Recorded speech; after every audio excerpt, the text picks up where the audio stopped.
Olá pessoal, boa tarde, boa noite, bom dia, boa madrugada, onde você estiver. E eu tenho aqui a presença de um grande amigo das antigas mesmo, que a gente estava até falando aqui como é que foi nosso encontro. Um grande pesquisador. Posso falar brasileiro, espanhol, francês, porque ele anda muito bem por todas essas áreas. Meu amigo Pablo Villarrubia Mauso, a quem eu tive um grande prazer de conhecer em 1997. A gente tem umas histórias. Eu vou contar umas historinhas bem legais nossas aqui e vocês vão gostar. Pablo, muito obrigado pela presença. Boa noite aqui no Brasil, à tarde, aí na Espanha já à noite, não é isso? Sem dúvida. Querido amigo, olha, você não sabe a felicidade que você me deu mandar uma mensagem, escreveu. Faz tempo, aliás, desculpe, mil perdões, que eu fiquei aí 2, 3 meses, né, tentando falar contigo, mas também teve toda essa confusão aqui do Covid na Espanha, o trabalho, conseguimos voltar ao trabalho também, com certa dificuldade, mas felizmente estamos agora em contato novamente e agradecer essa oportunidade e ver seu canal, que é fantástico, é muito bom. Você tem gente muito boa entrevistada, você é uma pessoa séria, ufólogo sério, que hoje é difícil, não vendo que há tanta desinformação aí no mundo da ufologia, infelizmente. Mas olha, eu fico feliz. E outra coisa, olha que eu tenho aqui na Espanha, meu amigo. Ah, não dá para ver? Peraí. Aí agora. Ah, Dá para sim, a ver? primeira edição do Guia da Essa Exploração. Isso é raro, viu? É difícil achar até em sebo aqui no Brasil. é mesmo. Olha aí. Estamos aqui com a sua primeira edição e é muito, muito bacana ver esses desenhos. É aquela coisa como lembrando aquele autor, como era do Rio Grande do Sul, o autor que fez aquele primeiro livro, Plassobeps, da Bélgica, que era de humanoides, né, em francês, era o. Agora eu vou lembrar o nome dele. Ele já faleceu há muito tempo, ele era do Sul, Brasileiro brasileiro, era do o Rio Grande do Sul. Pereira. Como? O É, Pereira. Algo Pereira, exato. Não sei se era o É. Piratã, o Não, não Pirajara, é o algo assim. Biratã. Não, Não, não era. Ah, eu sei o que você está Esse, falando. Ele fez esse também livro, uma. meu amigo, aqui na Europa é uma Bíblia. Sabe que eu e espero que o seu se converta também, se possa ser traduzido. Não sei se você já traduziu para o inglês, tá? Para outro idioma, o espanhol, o francês, mas o do Éder, não era Éder, algo assim, né? O nome É, dele, desse é brasileiro. Pereira. Eu esqueci. Ele tá referenciado no meu livro. Ele tá referenciado no meu livro também. Que eu utilizei o livro dele também para fazer. Esqueci o primeiro nome dele, esqueci mesmo. Então, eu também esqueci, mas é isso. É um livro de referência, né? E eu acho importantíssimo para você aí poder ter à mão, né? Todas essas criaturas, né? Fantásticas, maravilhosas algumas, terríveis outras, né? Inclusive do Voronezh, que depois a gente vai falar. Tá aqui, né? Deixa eu ver. Aqui do Voronezh, tá o desenho. Tá muito legal, muito legal. Mas aí, deixa você aqui. Essa é a primeira edição, tá? Você vai receber, vou te mandar a terceira edição, que os desenhos são melhores ainda, porque os desenhos foram feitos por um perito. Ele é um, um perito criminal, ele é artista forense. É a pessoa que, quando a Polícia Civil acha uma ossada, um crânio, é ele que recompõe esse crânio de Uhum. como era a pessoa antes de morrer. Então, mais sério ainda, com maior seriedade ainda, esses desenhos, né? E vou mandar para Exatamente. você, você me pediu também, claro, com certeza, estou te mandando o Luzes de la Muerte assinado.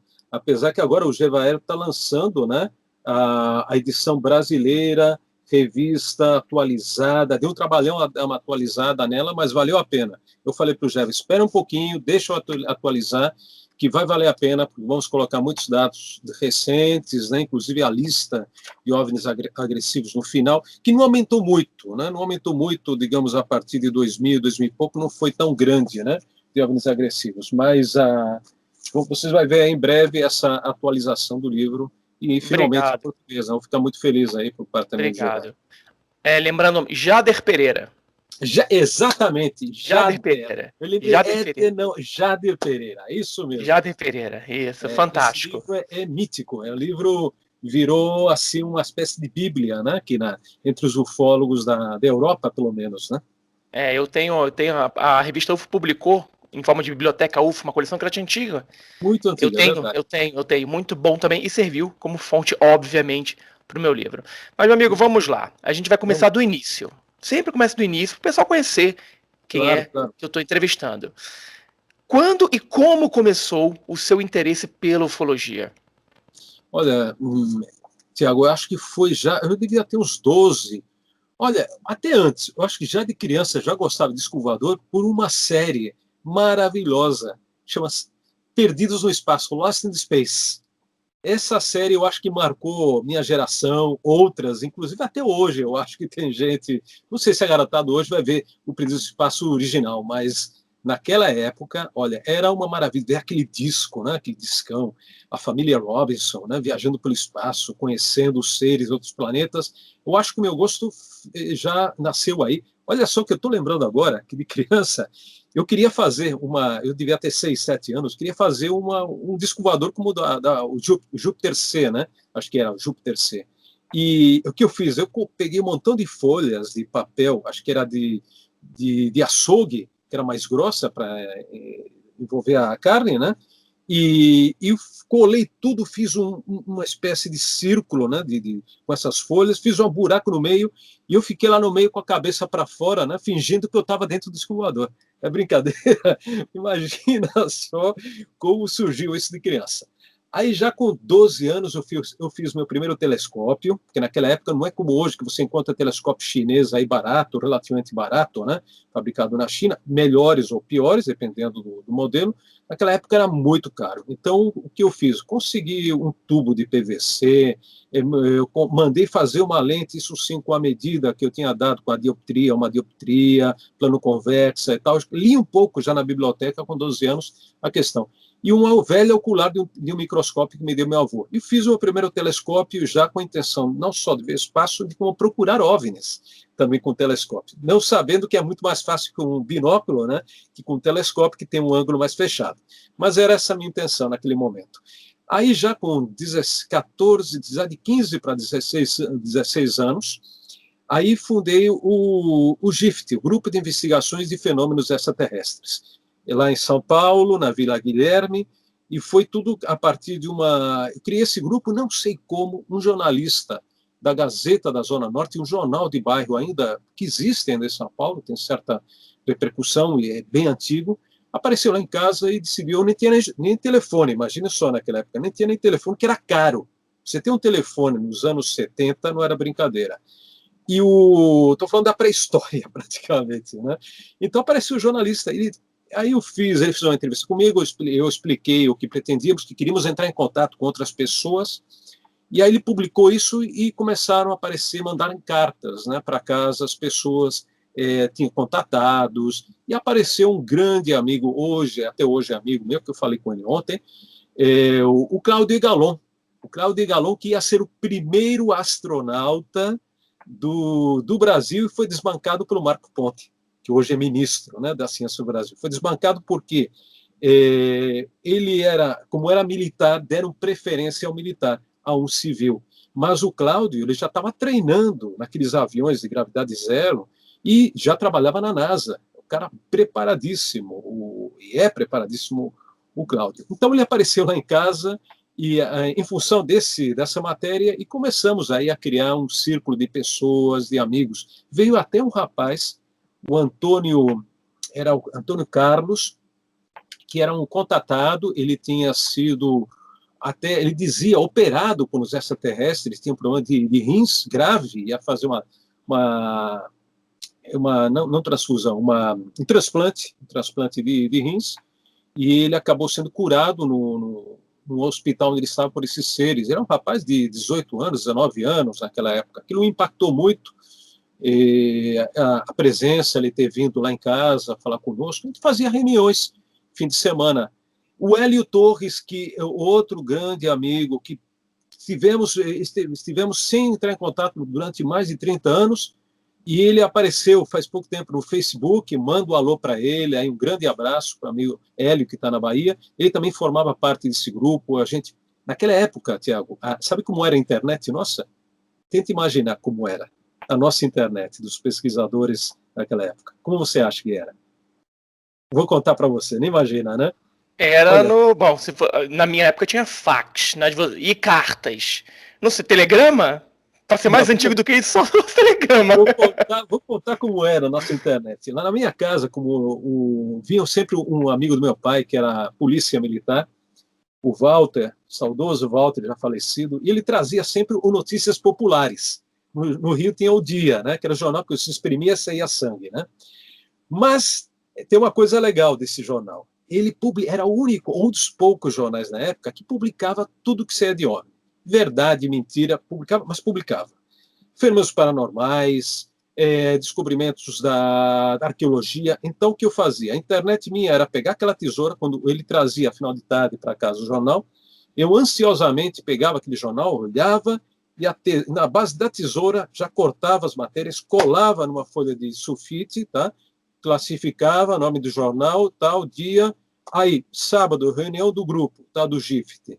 E aí a moçada, o Hélio, o Wilson Garcia Rodeiro e Carlinhos, irmão dele e tal.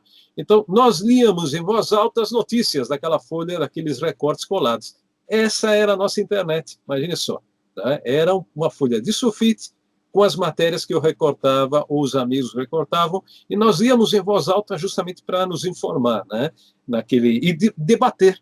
Então, uma coisa assim, muito positiva, você tem um contato pessoal, né? Com os amigos, e era muito bacana. Eram tempos maravilhosos, viu, Tiago? Eu tive um pouquinho disso também. Meu pai, na década de 90, ele trazia, ele era da aeronáutica, né, da piloto aeronáutica, ele trabalhava na seção, na A2, que é a inteligência da aeronáutica. E ele trazia para mim, já xerocado, né, cópia, já xerox, xerocado é xerox, de notícias, numa folha do terceiro comar do Rio de Janeiro, terceiro comando aéreo do Rio de Janeiro. Ele trazia as notícias saindo no Última Hora. O jornal que tinha no Rio de Janeiro também era Última Hora, que também saía muita coisa de ufologia nesse jornal. Então eu tinha muita coisa disso aí. E para o pessoal mais novo que está assistindo a gente, quando você falou o telefone, pessoal, não era qualquer um que tinha, não. E uma linha telefônica era caríssima. Eu lembro que minha mãe vendeu a linha telefônica que a gente tinha, isso em 1990, 89, 90, 91. E com a venda, ela comprou um carro, não era zero, mas comprou um carro com uma linha telefônica, com algumas dívidas que tinha lá, ainda sobrou dinheiro. Linha telefônica.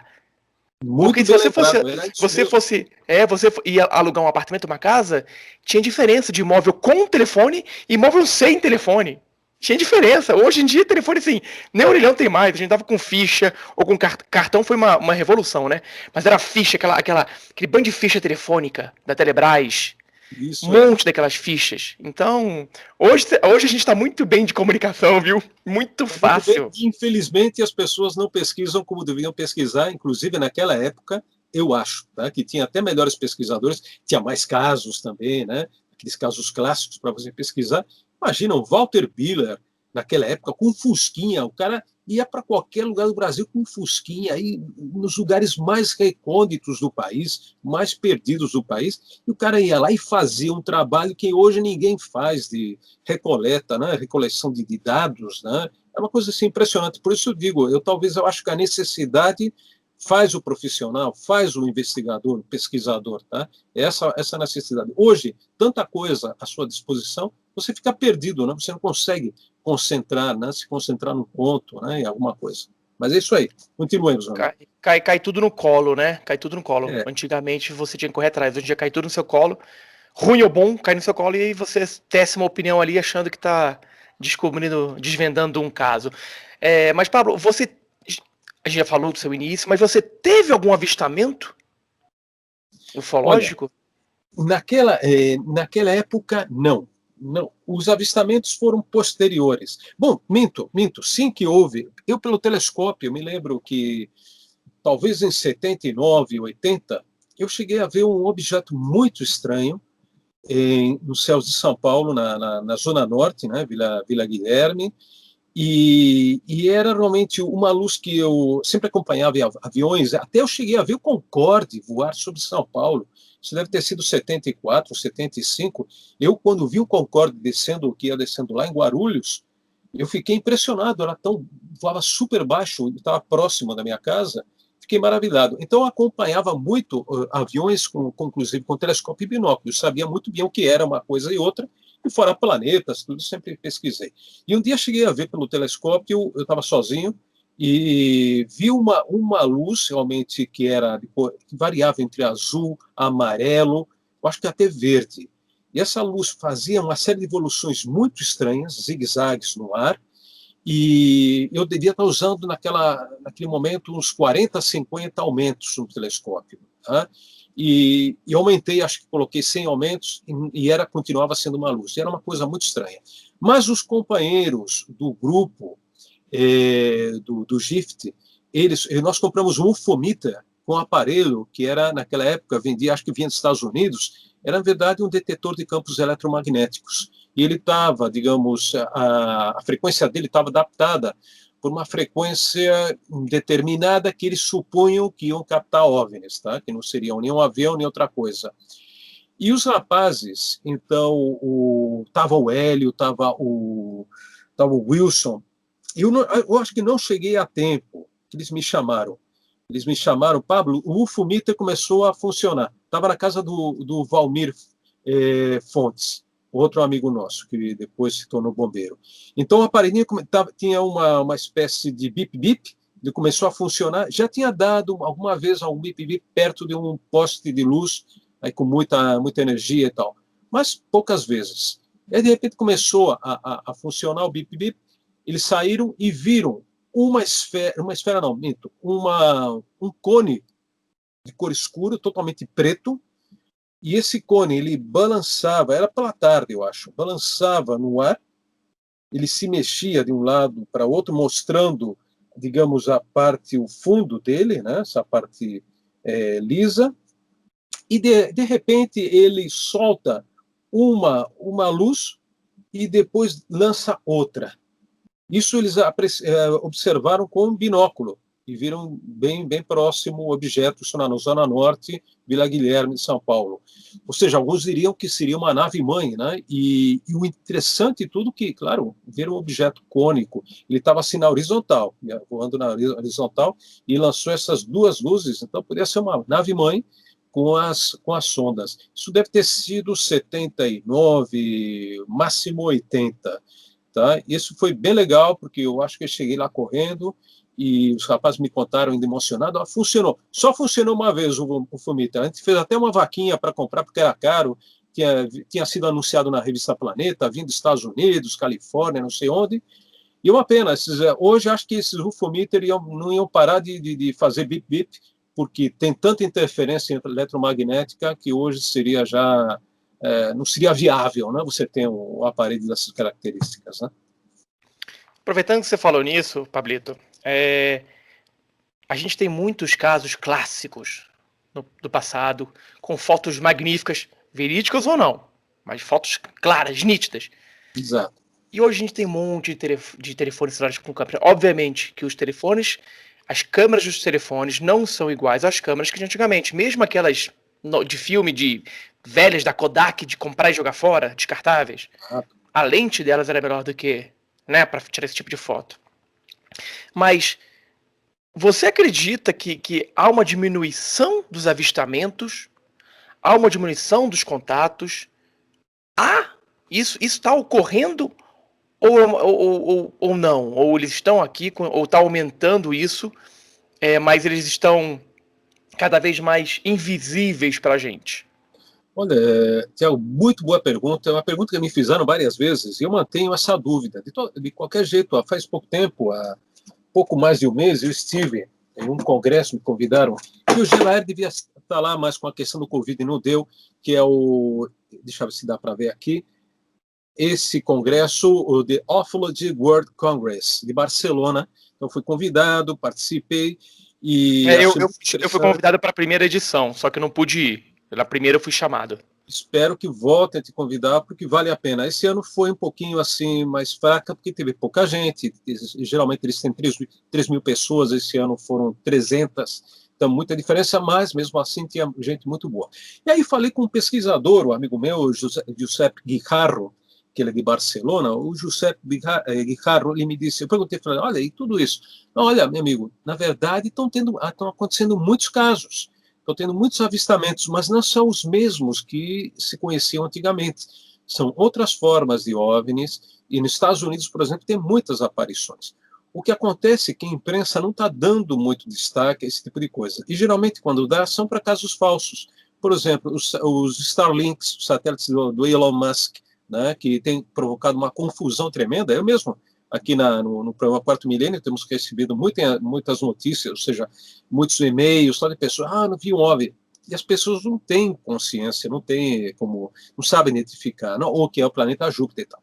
Então, o que acontece? Está tendo pouca divulgação do fato. Também o fenômeno adquiriu outra forma. Não temos tantos humanoides, né, como nós gostaríamos de ter, né? Que isso é verdade. E veja só, realmente, em questão de abduções, eu não tenho. Estamos numa programa Quarto Milênio, né, que eu trabalho aí há 15 anos, possivelmente seja o programa mais longevo, né, da televisão na Espanha, na Europa, de fenômenos estranhos, e nós não temos recebido informações sobre abduções. Geralmente chegam outras informações de fenômenos paranormais, algum avistamento OVNI esporádico, mas não uma coisa assim exagerada. Mas realmente não temos. De humanoides é muito raro, apesar que nos anos em 2000 e algo, 2012, eu fiz até uma matéria, no sul da Espanha, Andaluzia, teve uma série de avistamentos humanoides, até entrevistei um caminhoneiro, acho que foi em 2012, e depois teve um caso de um ser parecido de Varginha, veja só, que eu entrevistei uma moça, e acho que isso não faz muito tempo, deve ter sido 2015, depois eu vou te mandar o link dessa reportagem, tá na internet, do Quarto Milênio, e eu fiz junto com Joaquim Nabença, grande pesquisador, o Joaquim aqui de Múrcia, ele que tinha conseguido os contatos, eu fui lá e gravamos essas pessoas. Tem, mas não na intensidade e quantidade que tinha antes do ano 2000, né? Aquela onda ufológica, a vaga, como dizem em Portugal, a vaga ufológica, né? Os portugueses que teve em 1996, 97, isso foi uma coisa extraordinária que eu vivi essa fase, você também, né, e no Brasil. Depois eu fui para Porto Rico, tive também lá em Costa Rica, teve ataques de chupacabras. Tudo isso, digamos, não há, mas sim que há aparições de estranhos objetos, ainda tem aparecido, tenho visto de vez em quando algum vídeo relativamente bom, mas, claro, hoje fica mais complicado com a questão dos drones, tá? Você pode provocar muita confusão na questão dos drones também. Né? Verdade. O meu pensamento é o seguinte: como eles. Não é a intenção deles se mostrar pra gente, não é a intenção. Houve essa intenção lá nos anos 50, 60, quando tinha muitos contactados. Depois, Isso. acabou. Eles vêm pra cá, fazem o que tem que fazer, abdução, mutilação, o que quer que. E vão embora. Eles não querem chamar atenção. Se quisessem, já tinham pousado. Se quisessem destruir o planeta, já tinham destruído. Se quisessem conquistar o planeta de forma assim, radical, vamos destruir, vamos conquistar, já tinham feito também. Então a gente não sabe Estou de acordo, é isso aí. o que eles querem aqui. Mas eu acho que eles não querem aparecer. Quem está Você vindo falou. não quer aparecer. Eu estou de acordo contigo, e outra coisa, você falou, naqueles anos 50, por que eles se fizeram aparecer? Então, supostamente, lembra que tinha muitas mensagens pacifistas, antiatômicas, né? O próprio Adamski. Depois, no Brasil, um caso estranhíssimo, que eu acho que ninguém pesquisou, acho que só foi o Walter Piller que publicou, ou saiu na revista Cruzeiro, um baiano, que numa praia acho que praia Piatã, se não me engano, em Salvador, ele vê um OVNI, tipo adamskiano, de repente o cara desmaia na praia e acorda com um papel escrito, né, aparecendo, comunique ao mundo que tente evitar uma catástrofe atômica, alguma coisa assim. Imagine, até no Brasil, surgindo esse tipo de mensagens. Parece que houve uma onda mundial, né, de avisos, né, dizendo, olha, cuidado e era justamente o período forte da Guerra Fria, né, até o começo dos anos 60, que teve o escândalo dos mísseis de Cuba. Então, eles têm uma missão, né, na verdade. E outra coisa, Tiago, também, eu tenho visto muito, até colegas meus, amigos meus aqui na Espanha, no Brasil, no México, vários lugares do mundo que temos contato, que já eles estão se inclinando, estão deixando a hipótese extraterrestre a hipótese de OVNIs, digamos, que se materializam. Não, para eles tudo isso já é baboseira, é coisa do passado, agora é tudo psicossocial. Tudo hipótese mental, psicossocial. Tudo bem, eu estou de acordo que algumas dessas hipóteses elas incrementam, ajudam a explicar o fenômeno extraterrestre, porque a palavra extraterrestre também tem um amplo espectro. Você pode dizer extraterrestre, além do terrestre. Podem estar aqui, mas fica além do terrestre, além daquilo que nós temos assim acesso, né, ou facilidade de ver. Então, eu tenho visto muita gente, amigos mesmo, não, esse negócio de OVNI, material, isso é bobagem. É tudo mental, é tudo coisa da mente humana ou alguma projeção ou algo assim. Eu, sinceramente, pode me chamar da velha escola, pode dizer, Pablo é da velha escola de extraterrestres. É o seguinte, não é que seja da velha escola, eu acho que nós vamos, com o tempo, acrescentando elementos aquilo da velha escola do OVNI, que eles chamam de metal, né? Um OVNI material. E senão eles não teriam deixado marcas no solo, não teriam deixado resíduos eletromagnéticos, ou seja, deixavam realmente impregnações eletromagnéticas em muitos lugares, radiação pouca, atenção, muito poucos casos. As pessoas pensam, existe uma radiação. Muito poucos casos, né? Não é a maioria.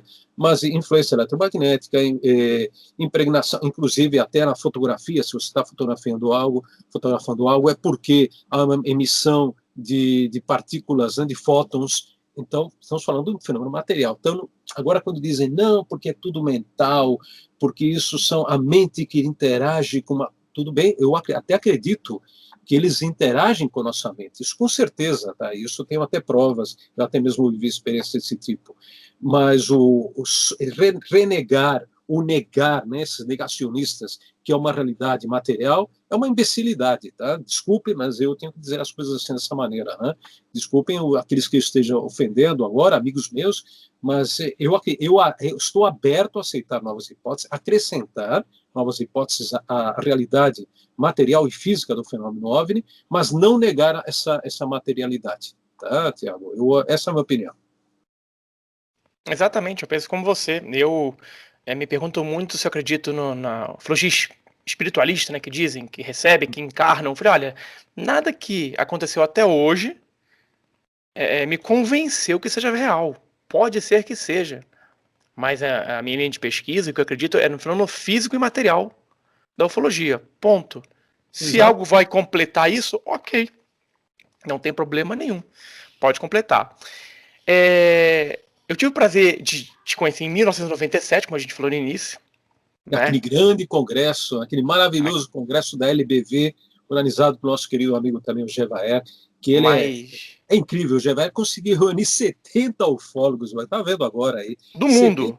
do mundo. Acho que não teve um congresso, com certeza, ninguém fez um congresso com tantos ufólogos, talvez sim, mas não com a categoria dos... O Buddy Hopkins, meu amigo, estava lá. Imagine só, estava o Michael Herzmann, um dos pioneiros da ufologia alemã, tinha um montão de gente boa, tinha o Boris Churinov, o Sun Chili. Eu acho que já não vão conseguir reunir tantos ufólogos dessa categoria, porque era gente Não, não dá. boa, viu, naquela época. Nós Não, tivemos o não dá. privilégio, o privilégio de poder estar lá, dar uma conferência também, você de assistir também no público, né, mas e conhecer de perto o Jesse Márcio Júnior, nós falamos ontem a respeito dele, né, o filho daquele homem que recolheu, que tinha pedaços do OVNI de Roswell, né, aquilo é maravilhoso, aquilo hoje você imagina, você pensa, puxa, nós vimos aquela época, aquele congresso maravilhoso, naquela loucura do GVR, aquilo foi uma loucura, né, porque Foi. ninguém no mundo teria pensado fazer uma coisa como aquela, né, com todas as dificuldades que implicam, né, você sabe, fazer um congresso dessas dimensões, né? Então foi maravilhoso. Aí conheci um montão de gente. E conheci, olha, nós falamos do Sun Chili, né, que é possivelmente eu acho que ele está vivo, o diretor da maior associação ufológica do planeta na China, com 100 mil sócios, imagine só. Eu tive o privilégio de dividir o apartamento lá, o quarto do hotel, com o Sun Chili, e de noite bater papo com ele, porque ele fala perfeitamente espanhol. E ele me contou uma coisa, rapaz, que eu estava vendo agora, depois se você vai perguntar com certeza da Alemanha, eu estava vendo que ele me confessava, né, porque você sabe que os bastidores sempre é a melhor coisa dos congressos. Tudo bem, eu gosto de assistir as palestras, mas também gosto de estar nos bastidores, no corredor, na sala, no bar.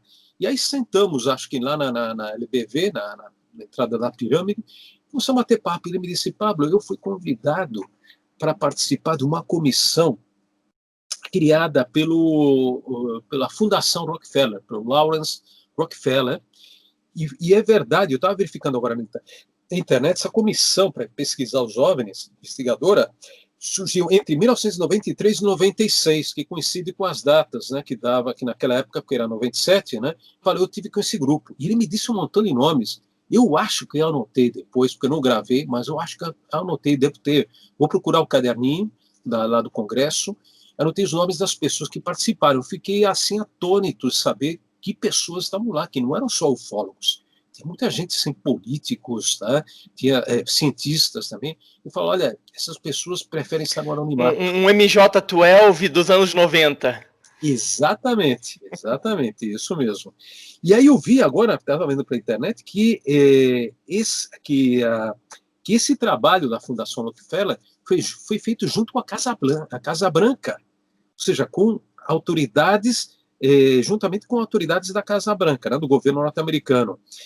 E aí, em 2011, isso que eu vi, foi pedida também a liberação, a desclassificação dessas pesquisas, mas não conseguiram nada, tá? Não conseguiram nada de uma liberação, nenhuma informação.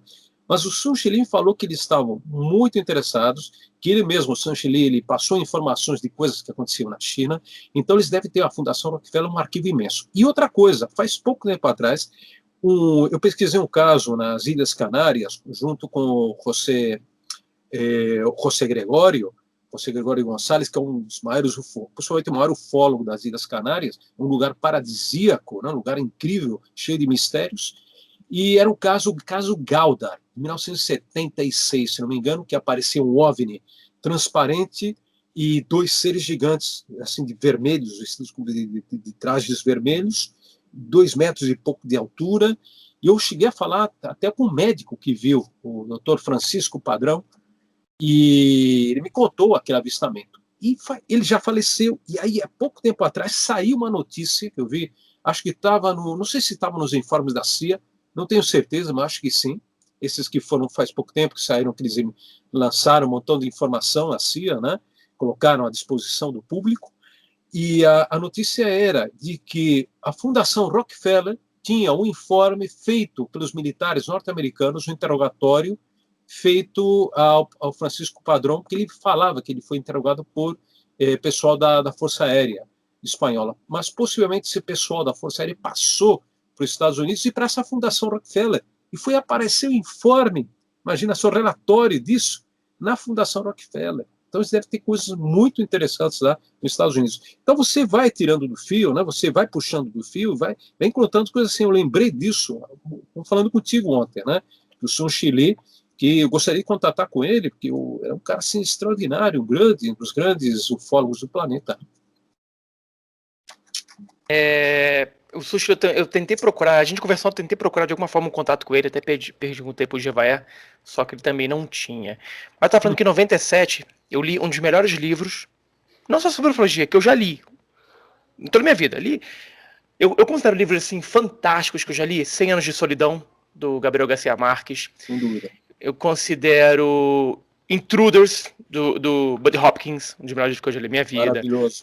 Os livros que eu tô lendo agora sobre o descobrimento do Brasil, esqueci o nome agora, tem até um canal na internet, esqueci o nome dele, mas é muito bom, é uma quadrologia de livros muito bons também. Mas um que eu me apaixonei, já li umas 2 ou 3 vezes, cara, e tem que ter um segundo volume, por favor. Os Mistérios do Brasil. 20 mil quilômetros, não é? Acho que foi o seu livro dos anos 90, 97, 98. 97, tá aqui, deixa eu ver. Exatamente. Maravilhoso. Você percorreu o Brasil assim, de cabo a rabo, pesquisando não só casos ufológicos, mas também mistérios. Não foi? Conta pra gente como é que foi um pouquinho dessa aventura toda. Rapaz, Loucura, né? Loucura. que saudades, e olha, não é você só que me diz, muita gente tem pedido, Pablo, quando você vai editar o livro? Olha, não sei, espero que o amigo, olha, Jevaé, se você quiser, publica, viu? Estou à disposição, o livro os direitos já voltaram para mim, os direitos de autor, né? Mas é verdade, esse livro, veja só que foi escrito em 96, publicado em 97, passaram já 23 anos. E olha, na verdade, eu estive procurando, sim, teve dois, acho que um casal que fez um livro também que viajaram para o Brasil, mas não falavam muito assim de OVNIs, falavam assim mais de arqueologia, e teve acho que outro mais de viagem. E acabou em 20 e tantos anos, somente 3 livros, sendo que esse abordava muitos elementos da ufologia e muitos da parapsicologia, além também de mistérios arqueológicos, né?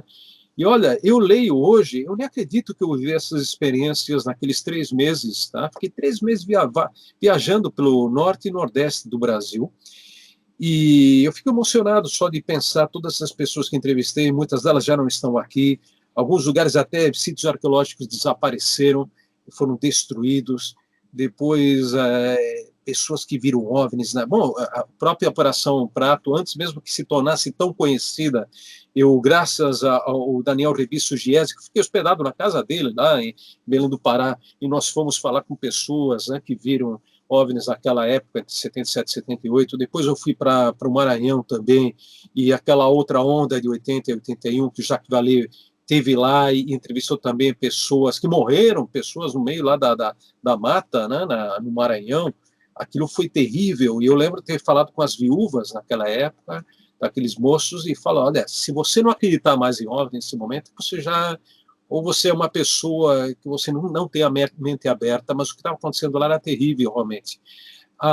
Infelizmente, também, outra desinformação que tem surgido é que esses casos, inclusive o caso do Chupa-Chupa, Operação Prato, tem sido enquadrado pelos norte-americanos e amigos aqui na Espanha como parte de experimentos do MK Ultra, dos Minutemen, ou seja, chegaram a dizer que aquilo lá era tudo experiências dos norte-americanos, experimentos dos norte-americanos, né? E isso eu digo, olha, infelizmente, são pessoas que desconhecem totalmente a realidade do fenômeno OVNI, do caso da Operação Prato, e o fato também de eu ter estado lá, ter conversado com as pessoas, me demonstrou que aí havia algo além digamos, da tecnologia terrestre. Tá? Senão eles já teriam usado aquela coisa. Os Estados Unidos poderiam ter usado essa tecnologia anos depois, e até hoje não usaram, né, esse tipo de tecnologia. Os avistamentos se davam em lugares muito remotos e eram aparições bizarras, né, estranhas, né, que você ficava totalmente desconcertado com aquelas descrições de pessoas simples, né, os ataques também. Então, eu acho que nessa viagem, né, e para esse livro, foi a primeira vez que eu realmente tomei contato com essa realidade do Brasil autêntico, profundo, né? O Brasil verdadeiro, realmente de pessoas boas que há nesse interiorzão. O Brasil, digamos, tem um país, quando falo do Brasil, eu digo, olha, tem 1% de pessoas muito más, muito ruins, mas o resto do brasileiro é gente muito boa. Mas, infelizmente, esse 1% faz muito mal, né, faz muito danos, né, provoca muitos danos não só à economia, como a todo, né, as mortes provocadas por essas pessoas. Então, mas eu vi esse Brasil autêntico, de pessoas muito simples, pobres, não existia internet naquela época, então os relatos que eles davam, os depoimentos eram muito sinceros, não estavam eivados digamos, de falsidades, de invenções, de televisões, coisas assim, né, de imagens cinematográficas, porque havia lugares que só não tinha nem sequer radinho de pilha, né, na Amazônia, por exemplo. E aí, por exemplo, nas margens do Rio Negro, recolhi lá vários depoimentos de caboclos indígenas, falando de luzes que navegam, que viajam, aliás, sobre o Rio Negro, e, inclusive, algumas se aproximavam, as embarcações ficavam como se estivesse espreitando os caboclos pescadores, depois essas luzes entravam na água, né, desapareciam. Então, vamos dizer que, logicamente, se você for um cético, um negacionista, como digo hoje em dia, né, negacionista, que está sentadinho aí em casa e não faz uma pesquisa, tudo bem, você não vai acreditar, e mesmo assim, mesmo que você... Eu acho que se você colocar um OVNI na cara deles, eles nem vão acreditar. Ah, não, isso é uma projeção holográfica dos Estados Unidos. Tudo bem, não vou dizer que não exista, tá? Que fizeram experimentos nos Estados Unidos, mas é isso. É negacionista é assim mesmo, né? Infelizmente. O negacionista, ele não, ele pode estar com a evidência na frente dele, ele não reconhece e pior ainda, ele não vai atrás para saber. Se você tem um crítico que investigue e contesta o que você afirma, é diferente, vale a pena, porque é um debate honesto, justo, né? Exato. O meu livro você autografou, tá? Em 2000. Já Já que a vi. gente chegou. Olha Tá aí. autografado, Vem você cá, autografou vem pra mim em cá. 2000. Que eu vou contar aqui um dos nossos bastidores. Em 2000, nós tivemos em Curitiba, no Congresso Curitiba. Foi a primeira vez que eu palestrei sobre quedas de UFOs. E lá encontrei o Pablo. Pablo, conta pra gente o que a gente fez lá. Conta lá. Só Boa. dessa palhinha. Essa palhinha. Pode falar isso para o público? Olha, isso aí é Pode, uma pode. brincadeira. Pode, Vamos pode. falar, Pode né? falar. Então tá bom. Naquele momento teve aquele congresso, no que estava o Cury, nosso amigo Cury lá em Curitiba, né, organizando também, e estava uns grandes abduzidos, né, que era o Nelson Tasca, saudoso Nelson, uma pessoa educadíssima, você que conheceu, né, pessoa que falava bem, com correção, aquela postura de voz, né, de locutor, uma pessoa incrível, né? Gostei muito dele, achei uma pessoa maravilhosa. E aí o que aconteceu? Parece que eu tinha entrevistado ele, não sei se estava comigo, lá fora do Congresso, lá era numa área Tava ali aberta, no. no Tava parque, no né? foyerzinho aberto ali, Isso. E parece que ele tinha que ir embora, né? Pegar um ônibus para voltar lá para Santa Catarina, né? Que ele morava. E ia perder o ônibus. Falei, pô, vamos junto com o senhor e tal. Vamos aí pelo caminho, a gente vai batendo papo. E aí você me acompanhou, estava você, quem estava mais? Estava Eu acho que o Wallace Albino tava com a gente, não o tava? Wallace, saudoso Wallace, Eu rapaz. não sei se tinha mais alguém. Eu sei que era eu, você e o Wallace Albino. Não sei, tinha mais alguém, Exatamente. mas eu não lembro quem era. Não sei se estava o Carlos Alberto Machado. Aí não lembro se estava o Não lembro, Machado. não lembro. Mas era eu, você e o Albino, eu lembro. Exato. E aí fomos junto com ele. Não sei se a gente foi em táxi, se acompanhou. Eu não lembro desse Não, detalhe. ele foi antes da gente. A gente foi de Uhum. táxi Ah, atrás isso. dele. Exatamente. E aí, chegando lá, fala assim, ô Nelson, tal, faltou, queria fazer uma foto do senhor tirando, ou seja, o senhor pode tirar a camisa para fazer uma foto da marca que a Cabalé deixou lá, ou quando o senhor entrou no ônibus, que ele tinha uma marca assim, em forma, acho que era de V, né? Uma V, né? Tipo Volkswagen, né? O símbolo da Volkswagen. Exato, né? E aí eu falei, sim, mas onde eu vou tirar a camisa? Não, vamos até o banheiro aqui mesmo, né? Vamos lá. E puxamos o homem até o banheiro, imagina só, fizemos o homem tirar a camisa, ele com toda a boa vontade do mundo, né? E aí a gente batendo foto das costas dele, e estava lá a marca, né? Mas fraquinho estava aquela marca Ah, em que forma de incrível. W, né? E, efetivamente, aquilo foi maravilhoso, né? E o homem é fantástico, né? Ele acedeu, né? Ele cedeu ao nosso pedido aí, e realmente, acho que eu publiquei depois, as fotos saíram aqui na revista Massalha, aqui da Espanha, eu Pô, publiquei uma matéria com ele, né? foi legal. Vamos falar agora do seu mais recente livro, Las Luces de la Muerte. Que Esse não é tão recente, não é tão recente, Tiago, mas vai sair agora. o que vai ser pra gente, né? É, Você tem algum mais recente do que esse? Depois a gente quer ver também. tenho, deixa eu ver se eu tenho, é que não tenho aqui a mão. Pera, acho que eu tenho a mão, só um segundinho. Tá. Tenho a mão.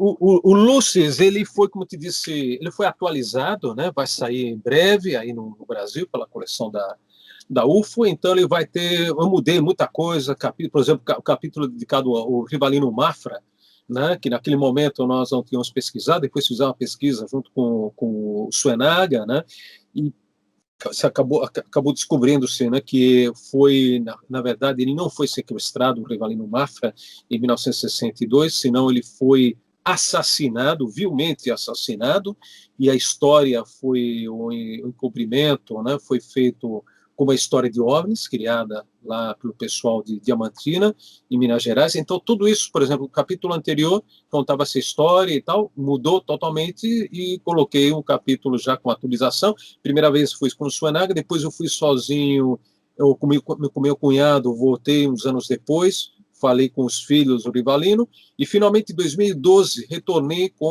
um cameraman espanhol e fizemos uma reportagem para o Quarto Milênio, aí demos conhecer para o mundo inteiro, né, essa história de um crime cometido para um roubo, para roubarem o diamante do pobre Rivalino, e feitos pelos fazendeiros, pelo pessoal, na verdade, pelos capangas de um proprietário de uma fazenda naquela região de Diamantina, em Biribiri, na região de Biribiri, e aí inventaram a história de que ele teria sido levado por um OVNI, o filho dele, o Raimundo Mafra, foi coagido pelos assassinos, e disseram, se você contar o que você viu, que nós matamos seu pai, porque o menino viu a morte do pai, nós também matamos você. Então você vai dizer que umas bolas do espaço sideral levaram seu pai para o espaço e ele não vai voltar nunca mais.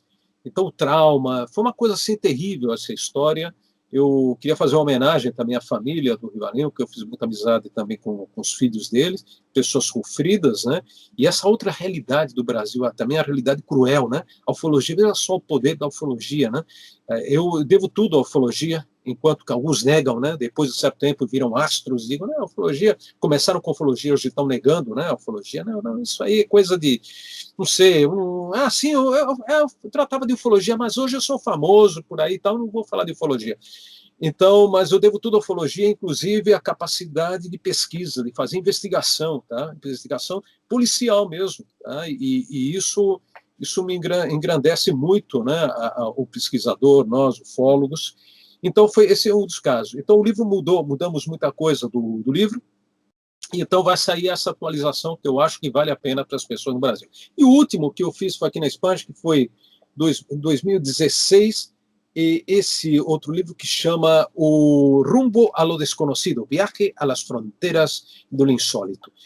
São viagens por 8 países, né? Aqui eu falo e contando mistérios desses países, por exemplo, o arquipélago de São Tomé e Príncipe, que foi também uma colônia portuguesa até 75, né? Eles falam português, idiomas locais também africanos, umas histórias incríveis, por exemplo, de crianças que foram, digamos, possuídas, né, por alguma entidade espiritual e elas ficavam descontroladas na escola Guadalupe, é um dos casos que eu conto.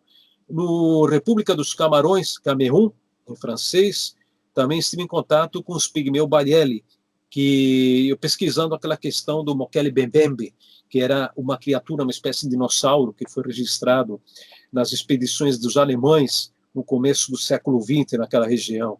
Depois na Venezuela, aí sim tivemos na montanha sagrada dos índios Piaroas na Amazônia venezuelana, que é a montanha Altana, o Cerro Altana, um tepuy, né? uma chapada, não um chapadão realmente fantástico com mil histórias. E no Mato Grosso, depois também eu fiz um congresso que também o Gevar me chamou, e era um congresso lá em Barra do Garças, aí aproveitei para pesquisar a história também do Coronel Fawcett, né, do desaparecimento do Fawcett, que teve até um filme, né, que fizeram faz pouco tempo, acho que o Richard Nolan, né, que fez um filme, acho que foi dele. Depois, na Bolívia, o Salar de Uyuni, que é um lugar cheio de aparições de OVNIs, de luzes, pelo menos estranhas, né? Aí, uma das viagens mais fantásticas que fiz foi ao coração da Ásia, na República do Altai, que está entre a China, a Mongólia e a Rússia.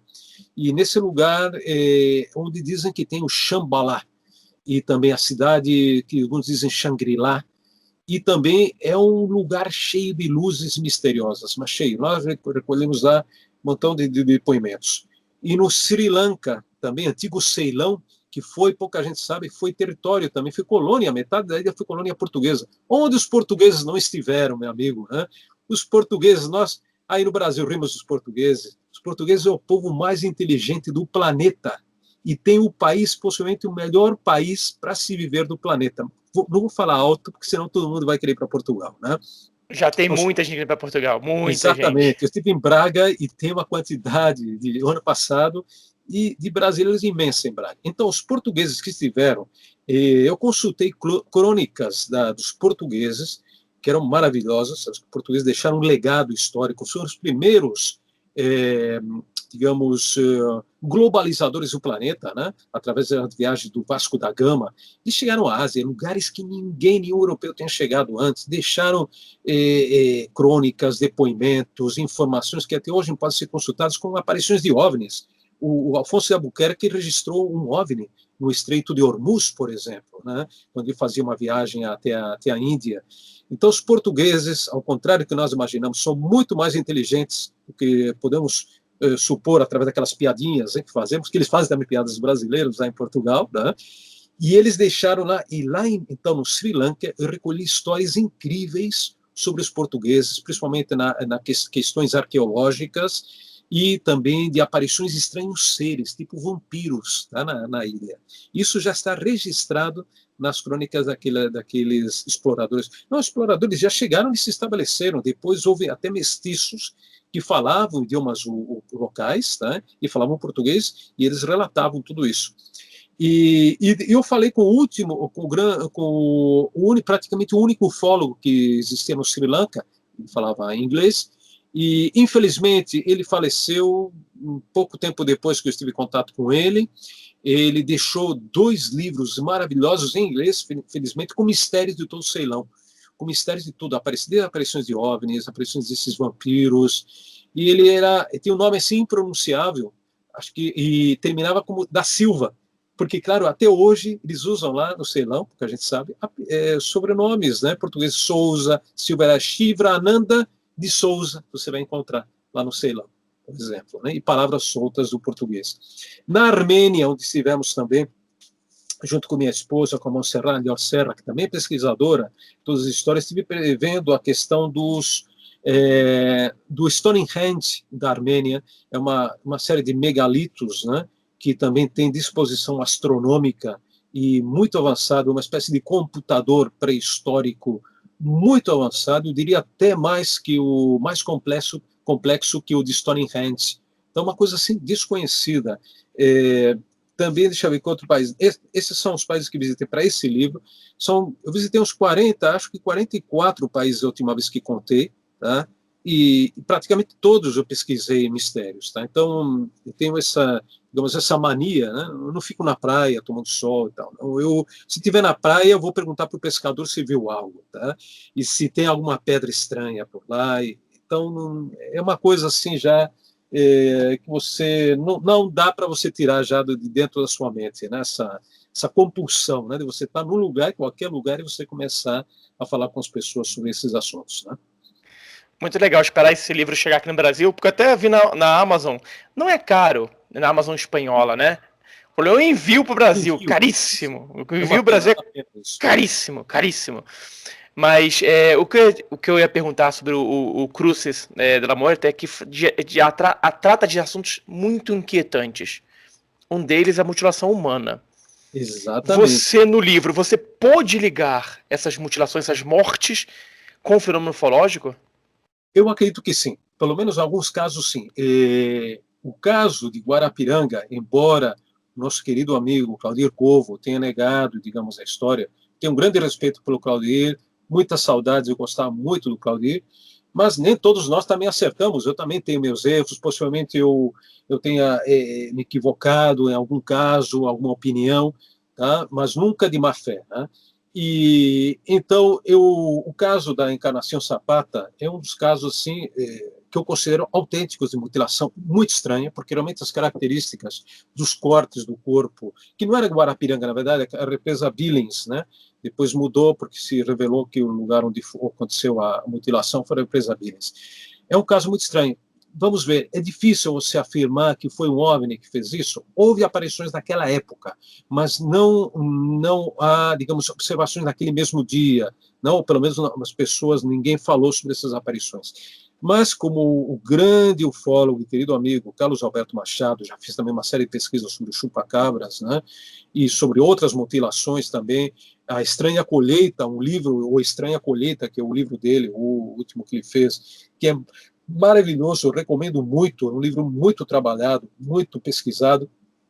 Ele também apresenta outros casos, como o caso Santa Isabel, esse eu não pesquisei, né, de uma mutilação de uma mulher com o rosto totalmente desfigurado ou arrancado. E depois tem outro caso que eu praticamente desconhecido, e eu soube, através de um amigo da Guatemala, que eu estive lá também na Guatemala, pesquisando casos ufológicos, o Jaime Castelhanos, ele mandou um recorte de jornal, depois parece que acho que ele falou até com alguém da família, de um sapateiro de uma cidade lá do interior da Guatemala. Estou te falando isso do ano 90 e algo, pode ter sido talvez 96, por aí, nessa época do ataque chupacabras.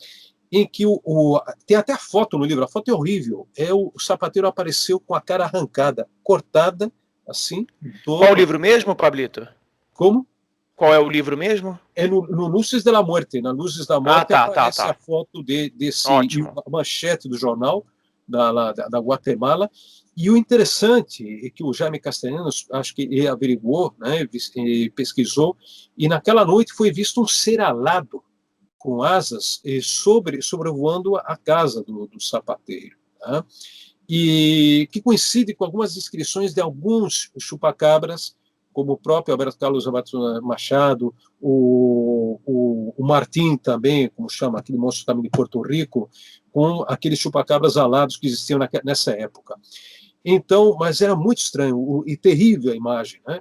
Então, logicamente, temos casos, e o Brasil, infelizmente, é um país que tem muitos desses casos. E, atenção, um dia em Portugal, estou te falando talvez 2006, 2007, eu fui fazer uma matéria lá, uma reportagem, sobre a finca da Regaleira, a Quinta da Regaleira, aliás, perto de Lisboa.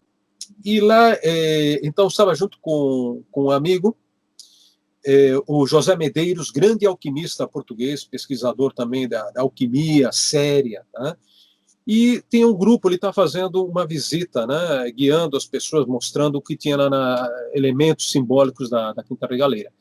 Então, no meio, ele me apresentou um médico legista, e esse médico legista, começamos a conversar e tal, e eu falei, olha, eu pesquiso OVNIs e tal, vou te contar uma história. Isso foi ele me disse, possivelmente deve ter sido no ano 2000, que no sul de Portugal, agora acho que foi em Sines, se não me equivoco, acho que foi em Sines, tá? Ele estava com o médico forense e ele atendeu a chamada da polícia, da GNR, né, a Guarda Nacional Republicana Portuguesa, e ele foi à casa de uma pessoa que estava morta no chão, perto da cama, e essa pessoa, ele verificou que ela estava queimada, quando fizeram a autópsia, queimada de dentro para fora. Essa pessoa tinha queimada. Como se tivesse recebido uma grande intensidade de raio, de micro-ondas. Tá? Então ele falou que fotografou tudo isso e tal, e ele falou, olha, muito estranho. Naquela época ele falou, olha, estão acontecendo muitas aparições de OVNIs nessa região de Sines. Falou, muito, inclusive mutilações de animais, de gado. E ele fez as fotos e tal. Eu insisti, depois eu telefonei, já aqui na Espanha, telefonei para ele, insisti, ele falou, não, isso é segredo, isso está arquivado pela polícia, é um relatório secreto, não posso revelar as fotos, eu tenho comigo e tal, fiz com as fotos, mas eu não posso mostrar. Mas ele me afirmou que sim, esse médico legista que tinha acontecido. Aí eu vou lembrar também um dos casos que eu trato no Luzes de la Muerte, que é o caso do João Prestes Filho, né?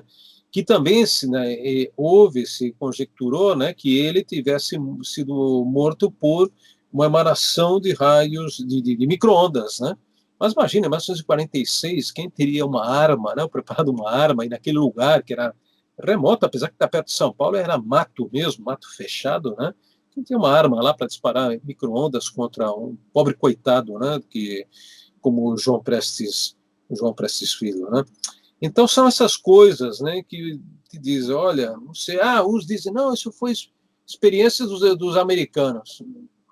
Meus amigos, olha, tudo bem, o MK Ultra existiu, tá? Realmente foram feitos terríveis experimentos. Os Estados Unidos eles não têm nenhum, digamos, remorso ter digamos, feito experimentos com mulheres grávidas, inclusive com material atômico, né, radioativo, com prisioneiros, com negros. Ou seja, é um país realmente, estamos vendo, né, pelo comportamento também espero que já ex-presidente, né, dos Estados Unidos, é um país que não tem, digamos, nenhuma dó de fazer esse tipo de coisas com o seu próprio povo, com a humanidade. Mas temos um limite, né, e sabemos até onde pode ser isso certo ou não, como foi o caso do Vilas Boas, né, que o Suanaga tratou agora num artigo que ele fez, muito interessante, aliás, falando que os norte-americanos associaram, né, aos Mirage Men, né, ou ao MK Ultra, que tudo aquilo que foi feito, aquela abdução de 1957, aquele contato sexual, tal, de Vilas Boas, foi tudo uma encenação, um teatro montado, digamos, entre aspas, né, pelos americanos no Brasil, naquela época, colocando uma prostituta asiática para que ele pudesse transar com ela, lançou gás, né, um gás alucinógeno para criar visões. Tudo isso é baboseira. O próprio Suenaga diz que é baboseira, né? Desses americanos que trataram outra campanha debunker, de desinformação americana, né? E ainda mais um caso tão bom, para mim, um dos melhores do mundo de abdução. Aliás, porque é um caso que acontece antes do Barney Bat Hill, Barney Bat Hill em 61, esse foi em 57. Mesmo que ter sido divulgado anos depois, isso não importa, mas ele contém em si mesmo todo o embrião do que seria mais tarde as abduções. Eu acho que foi um experimento, realmente, foi o primeiro experimento não americano, se não de alguma outra inteligência, você pode chamar alienígena, extraterrestre, de outra dimensão, dá na mesma para mim, tá? Você pode dizer qualquer termo, mas alguma inteligência para nós intangível, tá? Que tratou de criar, foi o modelo de que seria mais tarde todo o processo de abduções que aconteceram nos Estados Unidos e no resto do mundo. Por isso eu acho que é o caso mais importante da ufologia. E nesse âmbito das abduções, né? E apesar que há outro caso que, graças a um professor de Campinas, acabei redescobrindo o caso do José Florencio, que foi, acho que em 1937, e foi no Brasil também. Esse caso passou totalmente desapercebido, passou assim, ficou esquecido totalmente, até que esse professor divulgou esse caso. Fui lá e falei e gravamos lá, né? Fomos até com o Edson Boaventura naquela época, fomos lá na casa do José Florencio, acho que foi em 2007, por aí, e foi maravilhoso, aqui no Senhor Simples, né? Então já havia algum tipo de experiência parecida no ano, não com as mesmas características do Vilas Boas, mas já era outro embrião, digamos, ainda anterior à pré-história das abduções. Então, o Brasil é privilegiadíssimo, é um dos países mais privilegiados na ufologia, e devemos considerar isso também, devemos valorizar essa questão no Brasil, porque, olha, tem viajado. Eu acredito também que a Rússia, eu adoro a Rússia, é um país assim que dá até medo, porque você realmente é um país muito militarizado, ainda aquela estrutura burocrática da União Soviética está viva, que não desapareceu, mas torna um país atrativo. Fora isso, as pessoas são muito cultas, aqueles cientistas que eu tive a sorte de entrevistar da antiga União Soviética, eram pessoas muito preparadas, muitíssimo preparadas, não era um qualquer, não, aquele Sakharov, aquele pessoal todo era muito bom, eram cientistas que tinham poucos recursos e trabalhavam muito, com muita intensidade, tá? Então, a Rússia é outro grande desconhecido, pela questão idiomática, porque é um país que teve muito tempo fechado, e os casos que eu estou recebendo ultimamente, também da Rússia, de amigos meus lá da Rússia, são extraordinários. Eu acho que o Brasil, União Soviética, entre a União Soviética e Rússia, são os países, claro, a Rússia também tem um território imenso, né? Isso faz com que a probabilidade de você encontrar mais casos seja maior também, né? Mas a Rússia tem muitos casos bizarros, como o caso Voronezh, não sei se Não, você lembra, né? é isso que eu ia te perguntar. O caso Voronezh, você descobriu recentemente, é um caso. Explica pro pessoal que caso é esse e explica o que você descobriu, que é coisa assim, eu particularmente não sabia. E Uhum. eu pesquisei esse caso para escrever também nos meus livros. Exatamente. Olha, Inclusive no Vida de Tipologia. Caso Varones possivelmente seja outro desses casos clássicos maravilhosos que também tentaram, né, destruir, né, atacar vilmente, né, sem conhecimento de causa, né, porque é sempre isso, a ignorância, né, a falta de conhecimento, a falta de vontade de pesquisar, a falta de abrir a mente, né, é consequência de tudo que está acontecendo no planeta também hoje em dia, né. Mas a questão de Voronezh foi em 1900, tudo aconteceu em 1989, foi 27 de setembro, em plena perestroika do Gorbachev. Gorbachev era o presidente, né, do Comitê da União Soviética naquela época, e a União Soviética é o começo da abertura, né, a perestroika, a glasnost, a transparência, eles começavam a se abrir ao mundo, né? Então eles estavam proibidos de falar de OVNIs, viu, na União Soviética, ou somente algum jornalzinho local, regional, daquelas antigas repúblicas, né, publicavam uma coisa, porque ninguém ia ver mesmo, né, ia ver 4, 5 pessoas lá naquele fim de mundo. Mas aí houve abertura, e já a partir de, acho que de maio daquele ano, 89, os jornais começaram a publicar alguma coisa, algumas aparições de luzes e tal. E, de repente, a big notícia, né, que deu a volta ao mundo pela agência TASS. Eu lembro que eu estava trabalhando no Shopping City News, jornal da cidade, em São Paulo, um jornal que naquela época tinha uma distribuição de 500 mil exemplares, meio milhão, imagina só, gratuitos, grossão, que nem o Estadão distribuíam grátis, né? E eu fazia uma coluna, felizmente, um dia contarei essa história também da vida alternativa. Então eu publicava, já naquela época eu já escrevia sobre mistérios, né? E então chegou um rapaz Nissei, e ele me trouxe, que trabalhava nos teletipos, que hoje o pessoal está vendo, que negócio é esse de teletipos? Eram as máquinas mastodônticas, dinossáuricas, né? Metálicas, enormes, fazia um barulhão aquilo lá tremendo. E elas digitavam, né? Vinha automaticamente de outros países e escreviam automaticamente o que se recebia, né? Da União Soviética, dos Estados Unidos, o que fosse. Então o rapaz veio para mim e me trouxe, Pablo, olha, chegou um teletipo, né? É um teletipo que vem daqui da União Soviética de Voronezh. Está falando que desceram gigantes lá, os caras, uns seres de 2,5 metros de altura, desceram num parque lá de Voronezh. Que negócio é esse? Você lê, estava em inglês, tinha outro em francês, tinha chegado, agência TASS. Poxa, mas que isso? A agência TASS é a agência oficial de notícias da União Soviética. Esses caras aqui eles nunca publicavam nada de seres de outros planetas, né, de OVNIs. Aí eu fiquei encafifado, né, como se diria antigamente, e falei, que negócio é esse aqui? Isso não pode ser. Então havia algumas distorções. Em um lugar parecia que tinham aparecido 2 ou 3 pedras, uma de cor verde, depois no outro teletipo diziam que era cor vermelha, e tinha muita confusão. Então eu falei, será que esse caso é falso, verdadeiro? Eu acho que eu publiquei alguma coisa no jornal, mas deixei na incógnita a coisa, né? Deixei lá no ar. E não sabia, ficou aí. Até que tive a oportunidade, em 2011, pelo 4º milênio, de viajar. Eu decidi fazer uma reportagem, que tinha que fazer uma viagem à Rússia. Vou fazer o caso Voronezh, que é complicado, sei, vou tentar resgatar a história.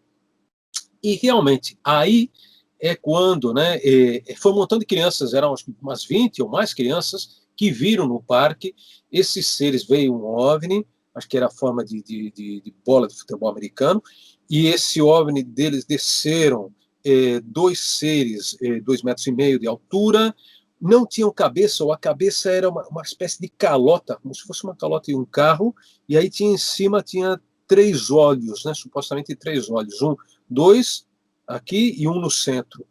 Está no seu livro, aliás, no desenho também, você colocou. E teve, de repente, um desses seres levantou um objeto de forma tubular, apontou para uma criança, que parece que a criança se aproximava ou fazia algum gesto, e essa criança desapareceu, se desvaneceu no ar, né? E somente voltou a aparecer essa criança quando o OVNI foi embora. Também teve outra criança, que outras crianças ficaram paralisadas, também tentaram se aproximar, e elas ficaram paralisadas quando se aproximaram desses seres. E também apareceu um robozinho, eles acreditam que era um robô, desceu na nave, uma espécie, era uma caixa com pernas e braços, tudo metálico, e um dos seres começou a digitar ou a tocar umas teclas ou botões no peito desse robozinho, e o robozinho começou a se mexer e começou a fazer coisas que eles também faziam, porque os seres parecem que estão recolhendo amostras no chão, de árvores, pedras, e eles, típicos seres como os anos 50, né, daquela vaga onda ufológica da França, né, em que eram humanoides que recolhiam amostras, né, eram como expedições científicas, né, outra etapa, né, da ufologia, né, quando eles vinham para recolher amostras aqui da Terra, né. Então, o que aconteceu? Eu tive a sorte de localizar naquele momento os principais cientistas que pesquisaram o caso, cientistas mesmo da Universidade de Voronezh, e eles me afirmaram que aquilo era verdadeiro, que aquilo não tinha sido inventado pelas crianças. Inclusive, um grupo de psicólogos interrogou as crianças. Eu falei com um espanhol, que foi um dos primeiros jornalistas, acho que foi o segundo, talvez, de falar com as crianças.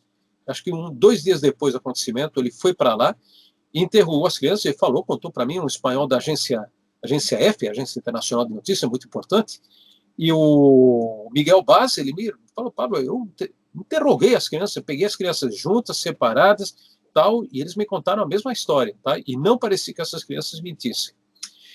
Então, o que aconteceu? Teve muita confusão, a história, aí, como eu te disse, apareceram a história de que uma pedra verde, outra vermelha, tudo isso foi confusão provocada pelos próprios jornalistas naquela época, talvez até pelo próprio regime, apesar que eu acho que se arrependeram, soltaram a notícia e depois se arrependeram, tá? O próprio KGB, eu acho que teve aí alguma implicação, e eles depois tentaram, digamos, achar que o caso era uma mentira. Eu acho que quando eles viram a magnitude do caso e como isso chegava ao resto do mundo, eles falaram, não, isso não é bom para...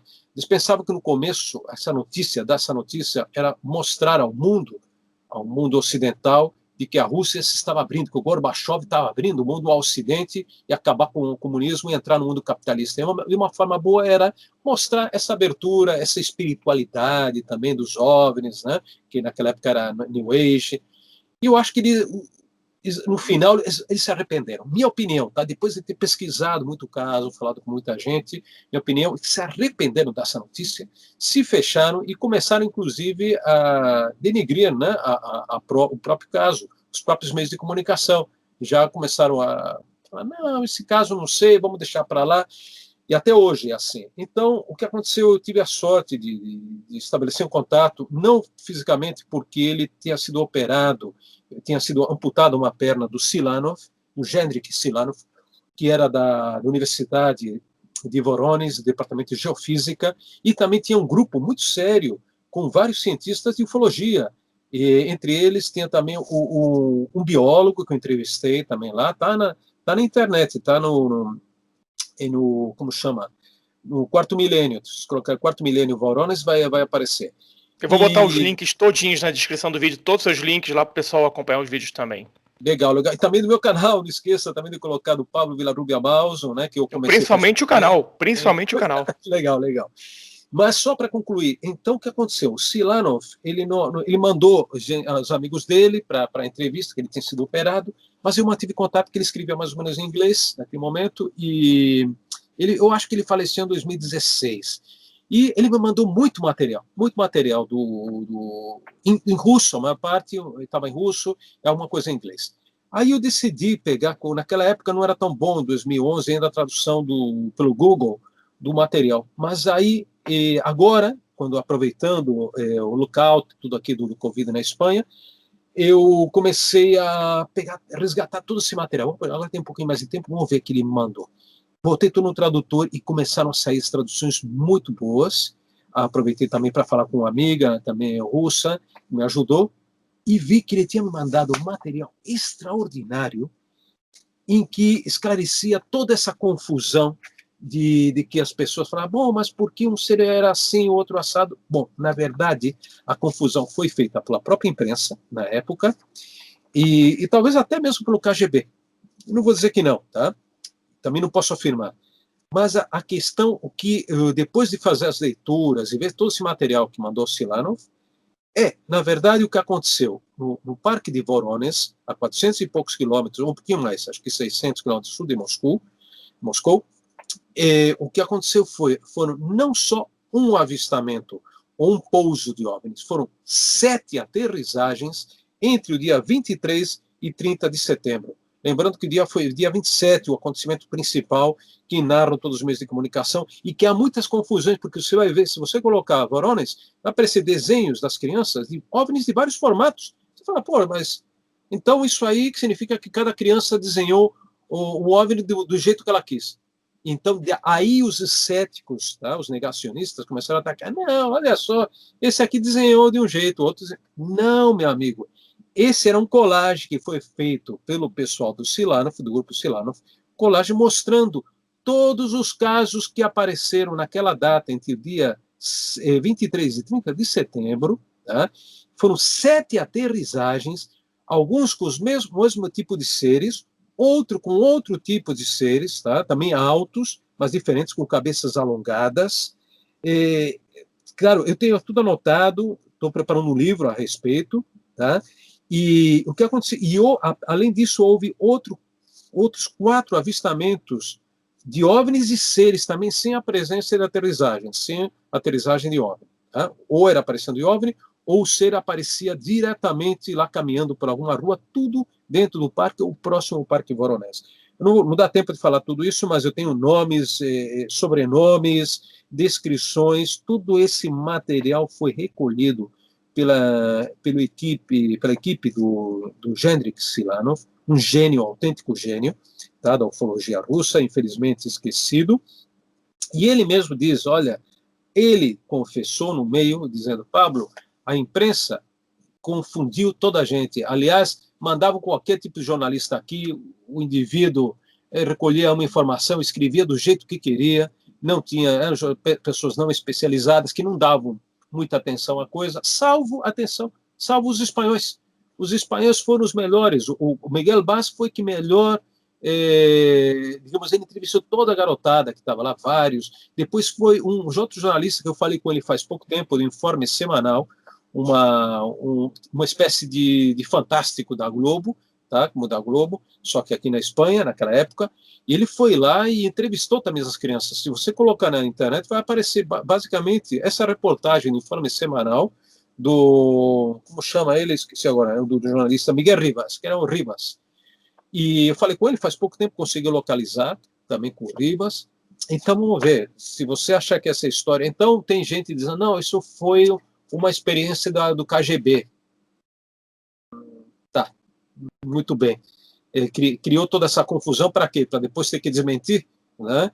E ainda mais, não foi um caso só, foram 7, foram vários seres, foram muitas crianças, tá?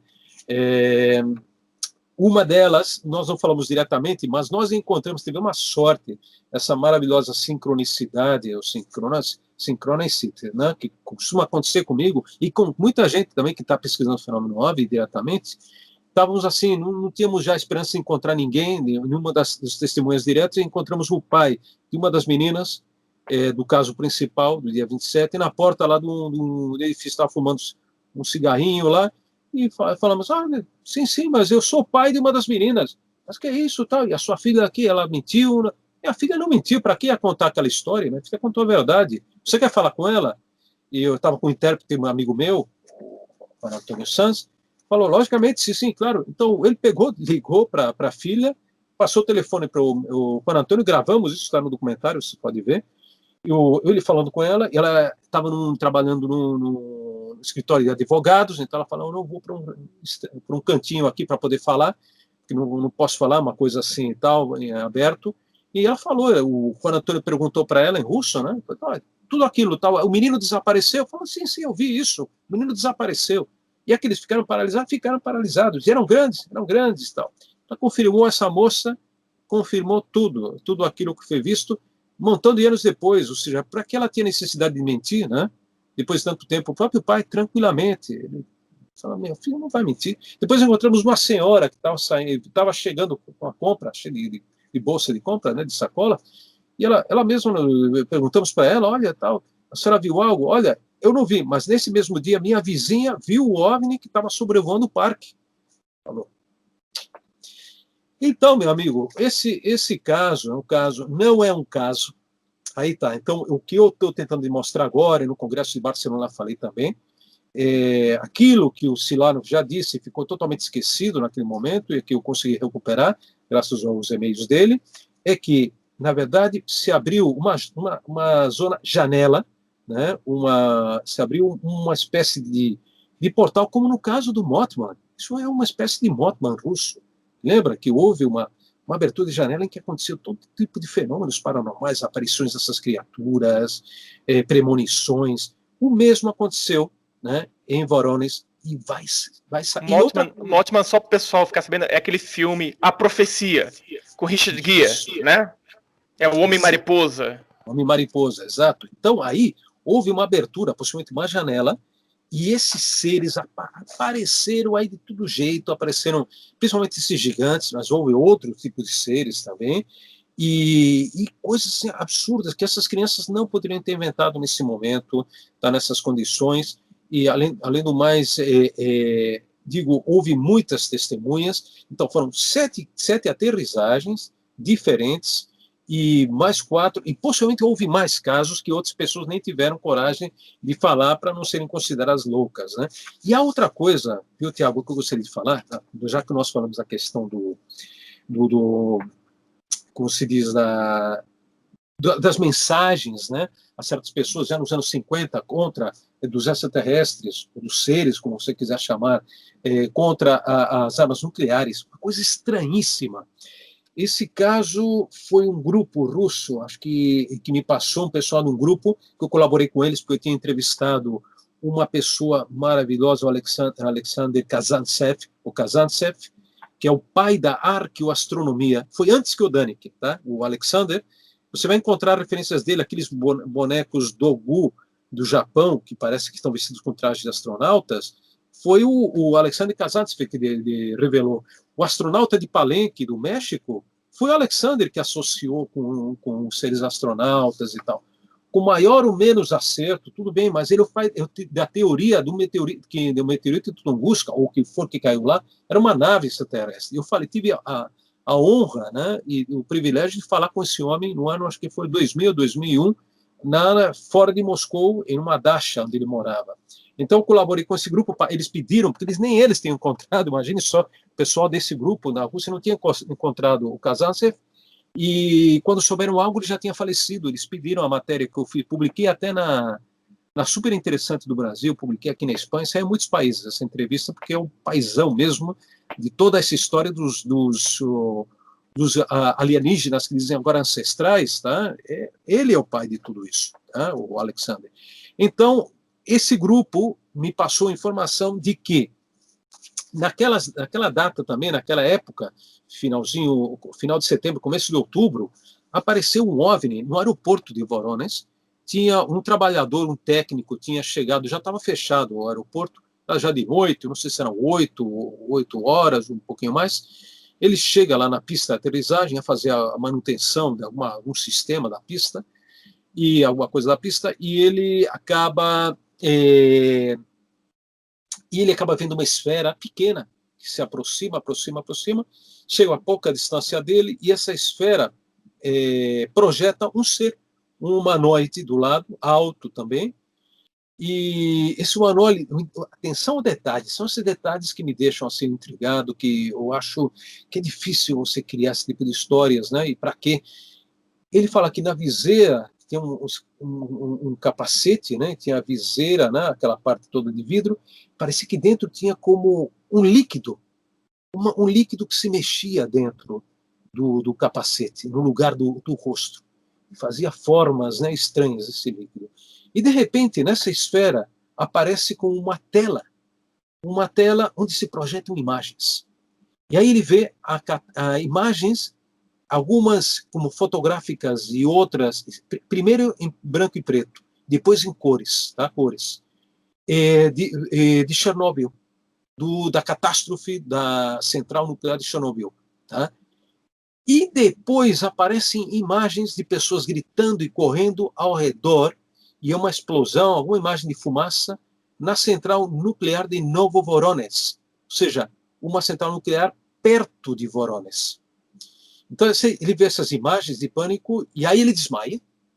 Quando ele acorda já era de madrugada, e ele, acho que demora algum tempo de contar para alguns companheiros o que tinha acontecido com ele. E conta, e de repente aparece o pessoal do KGB, lá no aeroporto, e dizem para que venham com ele. Tudo parece que foi pacífico, foi levado, foi um interrogatório, digamos, amigável, e ele contou o que tinha visto. E eles ouviram atentamente e falaram para ele assim: olha, o que você não é o primeiro que viu isso. Nós entrevistamos outras 2 pessoas que contaram o mesmo que você viu, que ia acontecer uma catástrofe em Novovoronezh. Mas nós vamos tomar providências. Aparentemente não aconteceu nada. Se é certo essa história, se for verdadeira, possivelmente o KGB, né, ele anotou a história e fala: vamos tomar providência porque pode acontecer algo grave aqui. Possivelmente eles devem ter visto que tem algum problema e arrumaram, né, o que podia ter sido uma desgraça. Se isso for verdade, meu amigo, aí foi uma bendição que esses seres, né, tivessem transmitido essa mensagem. Então você vê, essa história já vem de muito tempo atrás. No Brasil, numa praia. Então, algo tem um livro que o Biblioteca UFO publicou também sobre OVNIs, e muito bom, né? E acho que centrais nucleares, alguma coisa assim. Você conhece esse livro, né? Em inglês é UFO e Nukes, mas Exatamente. é do David Hastings. Acho que sim, é dele. Esse Tem em livro português, é sim. muito bom. E eu aqui na Espanha pesquisei casos também de aparições de OVNIs no norte, numa central nuclear aqui no norte da Espanha, em Burgos. Tá? E eu falei com pessoas e nesse caso especificamente, eu me lembro que falei com um jornalista que ele trabalhava. Isso foi acidente, teve um pequeno acidente nuclear nos anos 80. Ele falou que recebeu uma ligação 2 dias antes do acidente de uma mulher que dizia: Olha, eu tive um sonho. Eu sonhei que ia acontecer alguma coisa na central, um acidente na central nuclear. Se eu podia avisá-los e tal. E ele falou: Olha, eu não sei e tal. Ele, claro, ele achou aquilo que era uma loucura, ele não avisou. E 2 dias depois aconteceu. É incrível, é incrível, é incrível. E apareceram OVNIs na região. Então, eu te digo, meu amigo, não sei, são muitos anos de experiência, espero ter outros mais para poder continuar com tudo isso, né?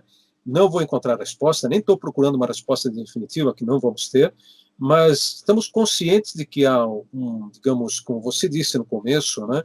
Que há uma orquestração, há uma elaboração, há um projeto, há uma planificação em tudo isso, né? Agora, não sei qual é o plano atual exatamente, talvez é se esconder, como você disse, e não aparecer tanto. Isso aconteceu no Espiritismo também. Você lembra quando, no século XIX, aconteciam coisas, com começo do século XX, materializações, ectoplasma. Eu falei com pessoas, cheguei a entrevistar pessoas na Espanha, no Brasil, que eu entrevistei o neto do Mirabelli, do grande médium Mirabelli, que era italiano, que morava no Brasil, e que ele me contava dessa casuística, digamos, e dessas materializações de espíritos. Parece que foi toda uma planificação e que depois disseram: olha, suficiente, vocês já tiveram a dose suficiente para saber que nós existimos, e quem quiser acredita, e quem não quiser, olha, dá na mesma para nós, vamos embora daqui. Tá? E vendo essa confusão toda que está acontecendo nesse planeta, para que nós vamos vir aqui? Já basta aquilo que nós ensinamos para vocês naqueles anos 50, 60, 70, né? Se vocês não quiserem aprender, olha, lixem-se, né? O planeta é de vocês e se virem. É a conclusão que eu chego, meu amigo.